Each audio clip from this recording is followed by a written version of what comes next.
ማማሚያ የጾም ፒዛ ከሰራችሁ እንደዚህ አድርጋችሁ ስሩ። በጣም አሪፍ ነው። በዛ ላይ ደግሞ ከአሪፍ ሶስ ጋር ነው የምናቀርበው። አብረን እንስራ። እኔ ዛሬ ከላይ በጀርጃንና የአበባ ጎመን ነው የማደርግበት። እናንተ የምትፈልጉትን ቶፒንግ መጠቀም ትችላላችሁ። እሱን ብቻ ስላይስ ካደረኩኝ በኋላ ፓትራይ ላይ አድርጌ ጨው፣ ቁንዶ በርበሬና ትንሽ ዘይት አድርጌ ኦቨን ውስጥ ነው ያስገባሁት ለ20 ደቂቃ ያክል ድረስ። አይኖ በጀርጃን ትንሽ አሮብኛል። እናንተ እንዳያርባችሁ እያያችሁ ቀደም ብላችሁ አውጡ።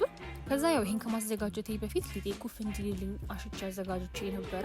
እሱን ዳምጬ ካዘጋጀሁኝ በኋላ ፓትራይ ላይ ዘይት ቀብቼ ሊጤን አደርጋለሁ። ከዛ እሱን ለ10 ደቂቃ ያክል ድረስ ኦቨን ውስጥ አስገባውና የሰራሁት ደግሞ ቆንጆ ቲማቲም ስጎ አለ፣ እሱን እቀባዋለሁ። ከዛ ያበሰልኩትን በጀርጃንና የአበባ ጎመን ከላይ ነሰንስበታለሁ። ከዛ ደግሞ ገርደፍ ተደርጎ የተከተፈ ሽንኩርትና ቃሪያ አለኝ፣ እሱን አድርጌበታለሁ። ከዛ እሱን ለ20 ደቂቃ ድረስ አብስለን ካወጣን በኋላ ከስዊት ቺሊያችን ጋር አቅርበን ማጣጣም። ስዊት ቺሊውን ደግሞ እንዴት እንደሰራሁት ቀጣይ ቪዲዮ ላይ ያሳያችኋለሁ። ኮመንት አድርጉልኝ ማየት የምትፈልጉ ከሆነ።